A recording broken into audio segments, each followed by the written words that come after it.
Hmm. Makikita mo yung voltahe na 12 volts o hanggang pababa.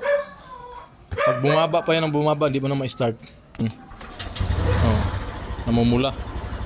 Palatandaan yan, loads. Palitan na. Pero hindi dapat magpanik kasi isang linggo, 2 linggo pa yan. Pwede pa yan hanggang 1 buwan. Hindi pa yan. Basta makikita mo voltahe dito. Yan, pataas pa nga oh.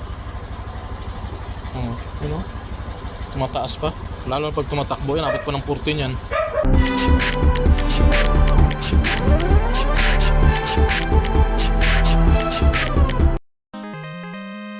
So magbibideo gabi kasi, loads eh. Wala na kasi akong oras umaga kasi nasa trabaho. Kasi first time ko itong makita ang battery nito ngayon. Kasi sikanhan na itong nabili ko yung motor eh. Grabe ka ano eh. Yun oh. Ilang taon kaya ito walang linis-linis.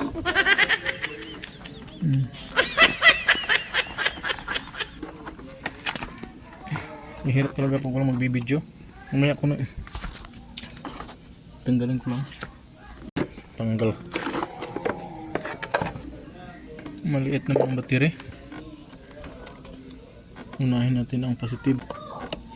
Mahirap pala itong motor na ito pag anuhan ng tubig. Basa ang mga fuse. Pangit. Kaya palang iba ayaw magmotor ng click eh. Katulad sa Musol na nilusan ko sa baha yun. Walang problema eh. Positive.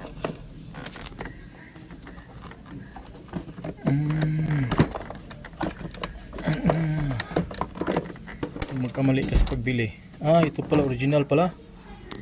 Talagang ganda oh. Yan. Ano sa may ihuk ko na to. Parehas. Parehas lang talaga oh. Hoodie. Kaparehas lang kalaki. Tama nga sabi nila na talagang ito talagang kaparehas yan. Yung pit na pit sa butas. Yan.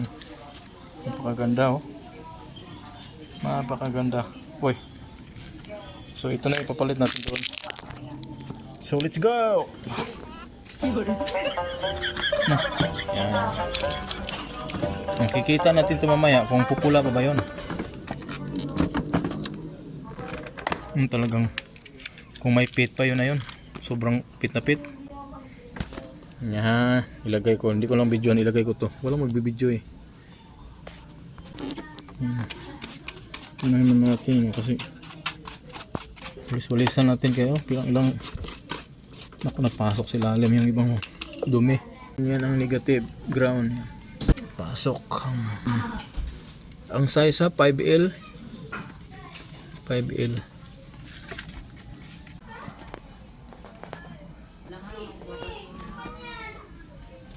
Guys, inabutan ng lobat ng cellphone, wala nang plus. Yan, yung positive niya sigpit na oh. Yan. Higpit na yan. So, diretsuhin na lang natin. I-on ang susi kung nandyan pa ba yung ano. Turn on. Switch on. Oh, wala na oh. Wala na. Palitan na ng battery. Yan na. Wala na. Look natin kasi maraming mga bata. Oh, diba? Halos parehas naman ang voltahe sa luma at sa ano eh, pero kapag tataka pag palitan na kailangan talaga lalabas sa dashboard. Salamat ha. Mamaya hindi ko na ipakita paano takpan. At least napakita natin na palitan talaga ng battery pag ganun ang sign.